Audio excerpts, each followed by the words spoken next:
and welcome. I'm Joco, and joining with me always is the lovely Haylee. Hi! This is the Animunchies Podcast, where we talk about life and food in Southern California, from here in LA all the way to San Diego and in between. Then we flip on that nerd switch, talk about gaming, anime, and Haylee's specialty, K-pop talk. And yeah, so actually, this is going to be, we're not going to get into any COVID or politic news or anything like that today.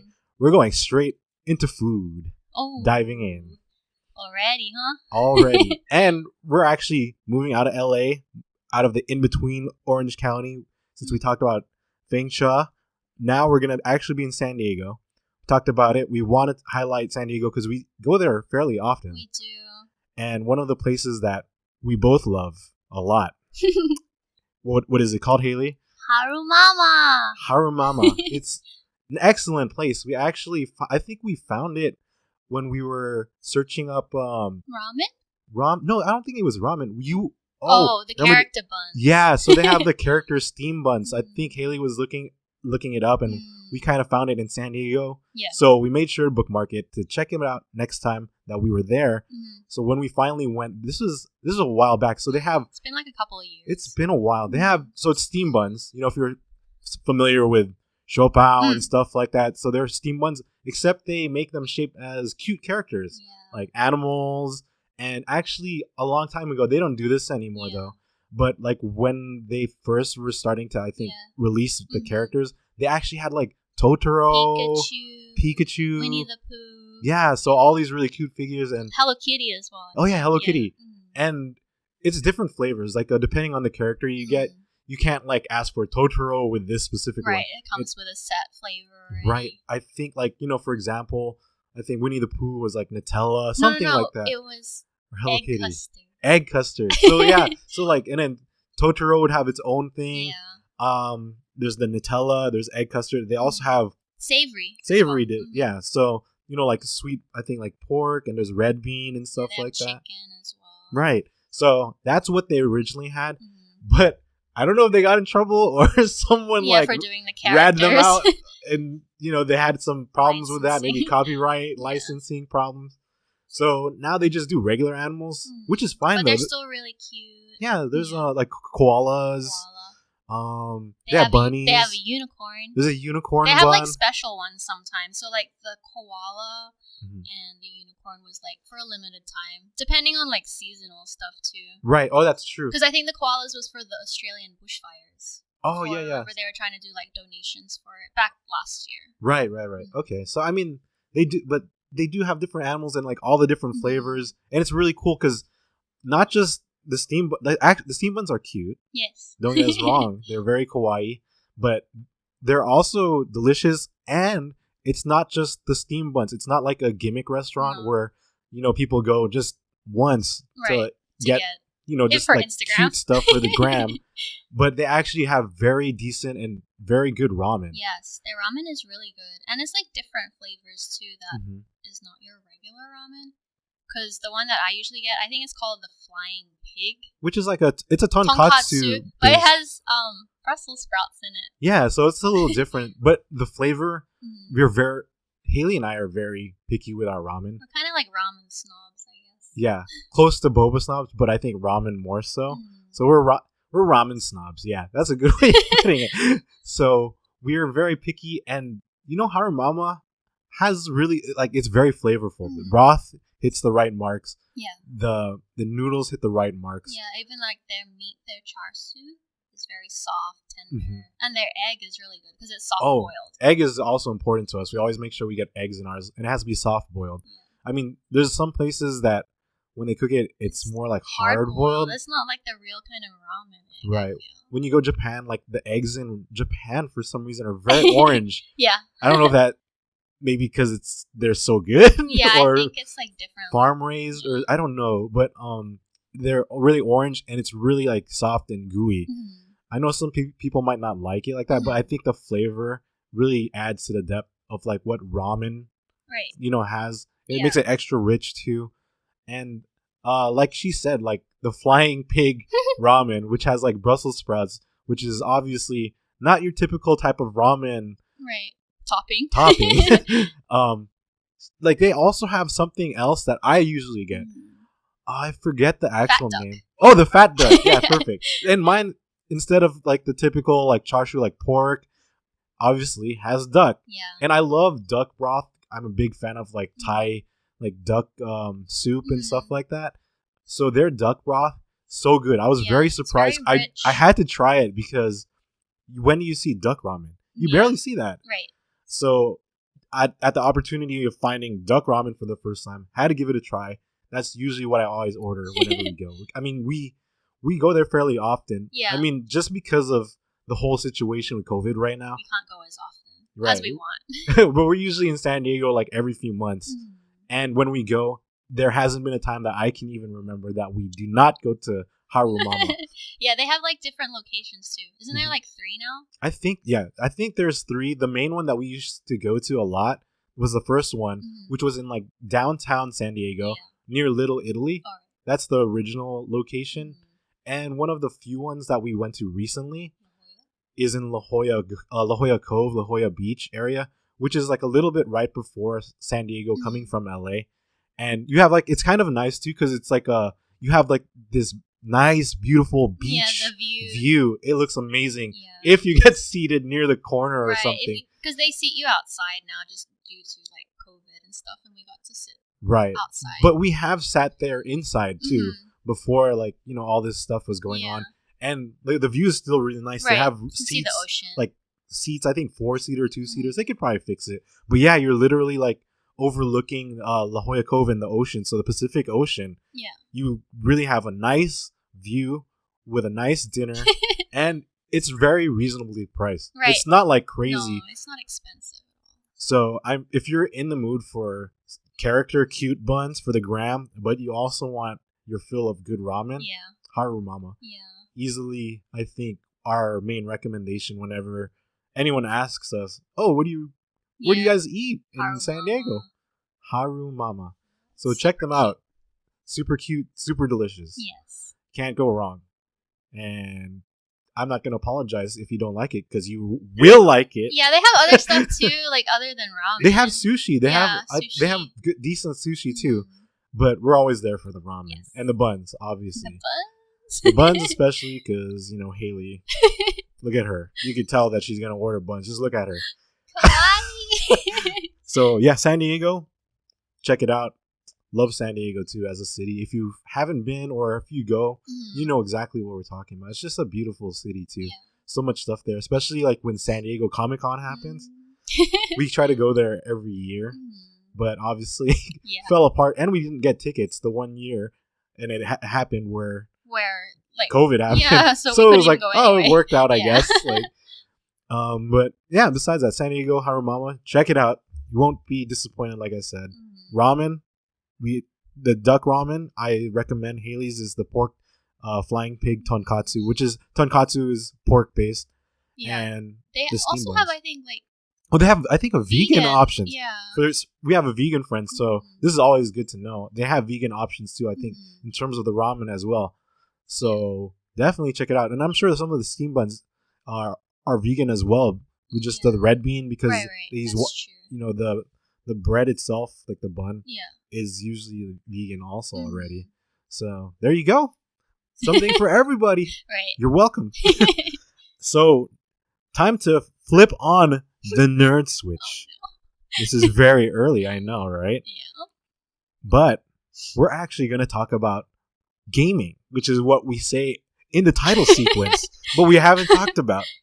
And for gaming, you got Haylee right here. We're going to be talking specifically about her specialty also. Oh, no. Animal Crossing. New Horizons. Yes, that's right. Is it Horizons? Or Horizons. New Horizons. So, I mean, Haley's like a full-time Animal Crossing player. That's what it feels like. She's always like, you'll find her, like, I go into the room or the bathroom and I come back out here and she'll be in like different spots around the house. Like the couch right here or like the other small. Yeah, because I play handheld. I have the Switch Lite. So. Oh, and the table. Always the dinner table also. So, you'll find her around everywhere. I mean, like, I feel like everybody got into Animal Crossing during COVID or like the pandemic starting March last year.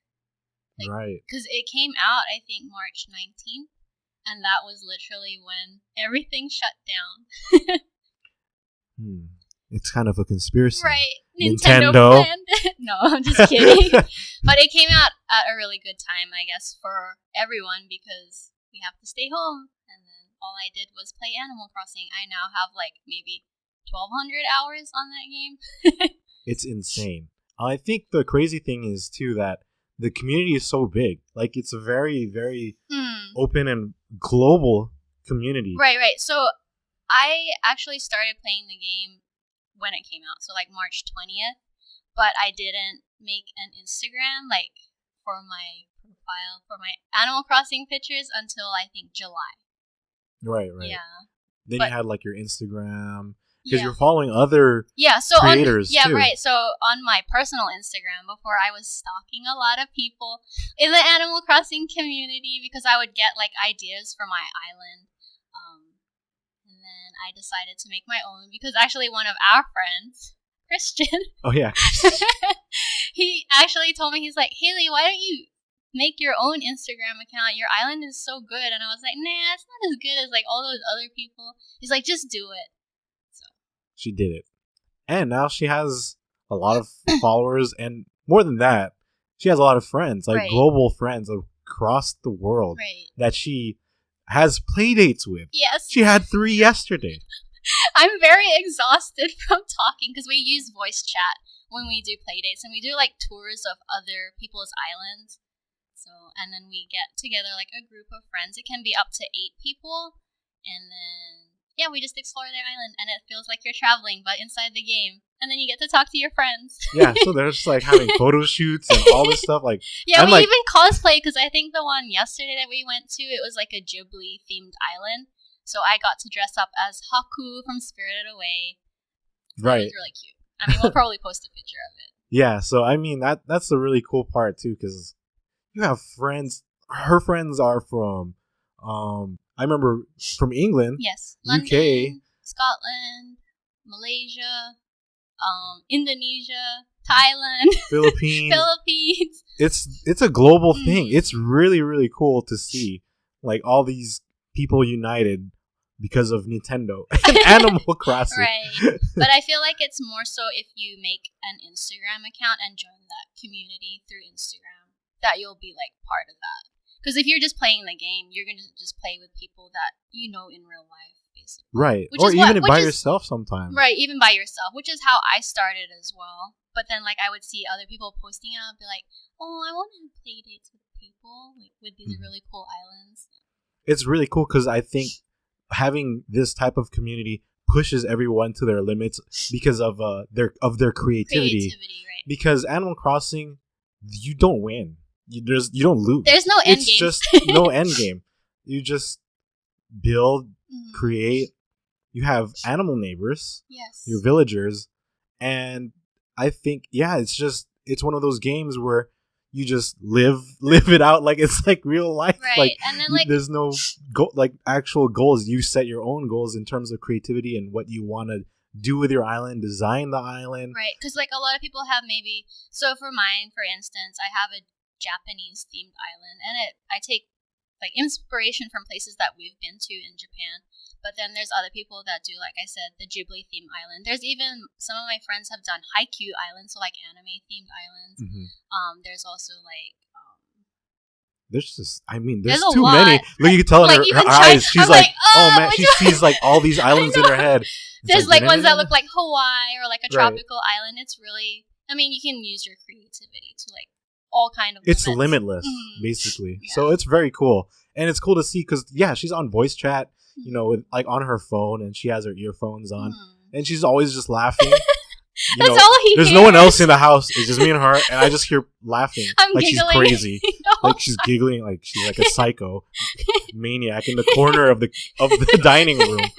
But I mean, it seems like they have a lot of fun, and it's cool because, like you said, like you have so many friends from around the world. And then a lot of them are in lockdown too, so they Right. can't go anywhere. So I mean, they can't socialize with other people, so they socialize with the community. Right. So it's cool. I mean, whenever, all this COVID stuff ends, vaccinations are already out, because we travel a lot. Mhm. If we haven't been to like the UK and stuff. I'm pretty sure when we go, we're going to be visiting one of Haley's like new really close friends. Yeah, 2 of them. Yeah. So it's something that's really exciting, for our day and age. Mm-hmm. And it's because of a video game. Right. Who would have thought? I had no idea it would become Right. like that from just joining that community and playing that game. It's, yeah. You never know. Yeah. And like I said, Nintendo, they knew something. It's a conspiracy. I think Nintendo is the one that gave it out. I don't They think started so, but to I COVID. mean, people So are everyone saying goes in that. quarantine and lockdown to play specifically Animal Crossing because it released around the Right. same time lockdown happened. Obviously, that's just a conspiracy theory. I'm just playing around, Yeah. kind of.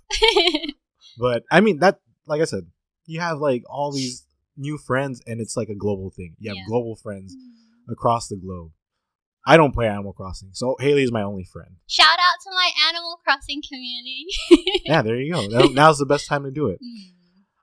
And also, kind of getting into that, I forgot to mention this after our little title sequence, but you can also find us on Animunchies. Too much Animal Crossing. Animunchies Podcast on Spotify, Google Podcast, Apple Podcast, and wherever you find most of your main podcasts, because you can listen to us there and not just have to like watch our YouTube videos, because we do post YouTube videos for anyone on the other side of that coin that are just listening to us Right. on Spotify or wherever else for the podcast. And what we do on the podcasts for Spotify and all that, we will be recording small little podcasts in between that we will not be putting on YouTube because it's too much for me to edit all the time. And so what I'm going to do is I'm going to have like a little thing and say like, oh, okay, we're going to have like, it's a small podcast. You'll see on Spotify or Google Podcast, Apple Podcast, any of those podcast things. Like I'll put like a podcast special where you can only listen to it online and there's no YouTube video. So definitely, show some support, show some love. Check us out on our different podcast streaming sites. And also, if you have any questions, if you have any comments, feel free to, we made an email, animunchiesla@gmail.com. And the great part about that, if you do send us something over there, we'll read it out and on our small podcast, maybe even on this one. Mm-hmm. So please feel free to send any info, any love, no hate, just love, or any questions or anything you guys want us to talk about or want to talk about yourselves. Mm-hmm. So again, that's animunchiesla@gmail.com, and just look up Animunchies Podcast wherever you watch and stream podcasts, and hopefully you'll find us there.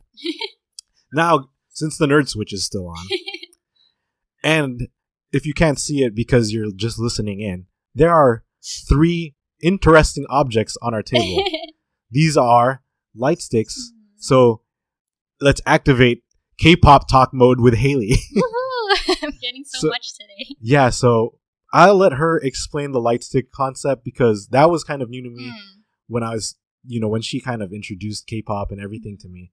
So take it away. So the light sticks, as you can see here, these are from BTS, Blackpink, and then this one over here is Big Bang. What you do with them is you bring them to the concert, and they light up. So I'll do this one. So what she's like, from the looks of it, each group has their own special light stick design. Yeah. So you can't. Designed by the entertainment company. Right. So that each entertainment company has a group, and each group has their own very unique light stick designs. And by the name of it, they are sticks. Yeah, they're like lights. batons. They and light the up. light. Oh. Yeah. And they're like the one she has right now in her hand is the BTS one, and they're very high tech because it syncs up by Bluetooth also. So when you're at their concerts, even from home, their home concerts, right, it'll like sync up. So like when you look around the crowd in real life, in stadiums, it changes different colors depending on like what they have synced up with the music that they're playing. And there's like a globe looking thing with their BTS emblem. Then in the middle right here is my Blackpink. Oh yeah, so I bought hammer that one light for stick. him. So like, it's in lights. The Blackpink one has like, it's like a hammer. Mm-hmm. Actually squeaks. Like, Yeah. it's a squeaky Be toy careful. thing. And it's like it's a black and it's pink. Right. And has hearts and it says Blackpink and It's like a squeaky toy. it actually squeaks. Mm-hmm. That's a really cool gimmick, and obviously it lights up. There's light in it too, but like I said, it's really cool because this is what they use instead of like when you go raves and everyone has like lights and stuff. Yeah. You actually have specific light sticks for specific groups. Like each K-pop group has its own light stick design. Yeah,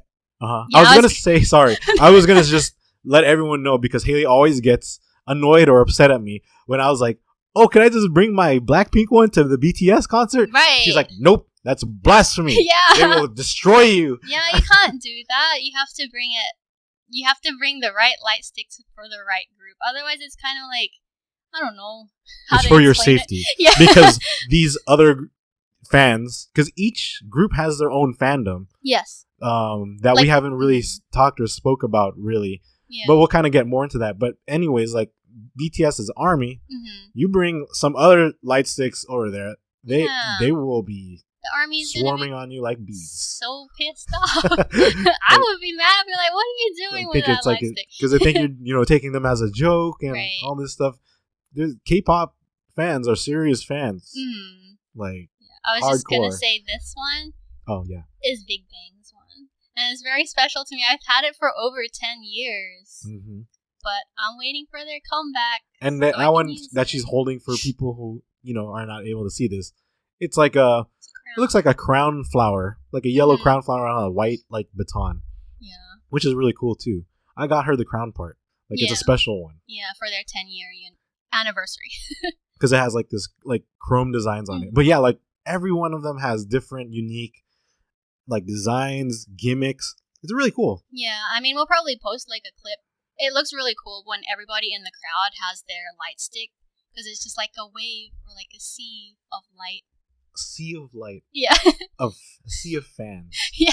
It really pumps up the crowd and gets you involved in stuff like that. So I think it was cool to see because I was able to go to the G-Dragon concert and even like other like concert venues, they do that too, but not with light sticks like when we watch Coldplay and stuff like that. Yeah, I mean sometimes for like American ones, I feel like they give you give you like light up wristband that armbands. That was cute too. Because like it's just waves of color. It's like when you see it, and if you've never been to one and you haven't witnessed it or experienced it yourself, it's very surreal. It's like you're like your breath is taken away because it looks so cool. Not gonna lie, when I first went to my first Big Bang concert and I got to hold this light stick and be in that sea of yellow crowns, I cried.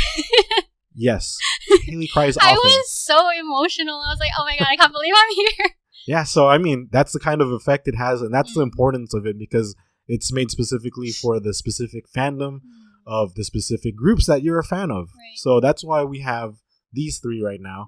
I think Haylee has some other ones too, but that's why they're also important. Plus, they're gifts and they represent more than what it is. Like, it's not just a light stick, and they're very cool. I mean, you could check them out and get them online. Careful of fakes because there's a lot of fakes out there. There's a lot of fakes. Please be careful. Yeah, so be super careful with that. The best way to get it is usually to go to your local K-pop store, right? Because they'll usually have like the real light sticks there, or you can go to their website, like the official websites, right? Like YG for Blackpink, Big Hit, and so forth.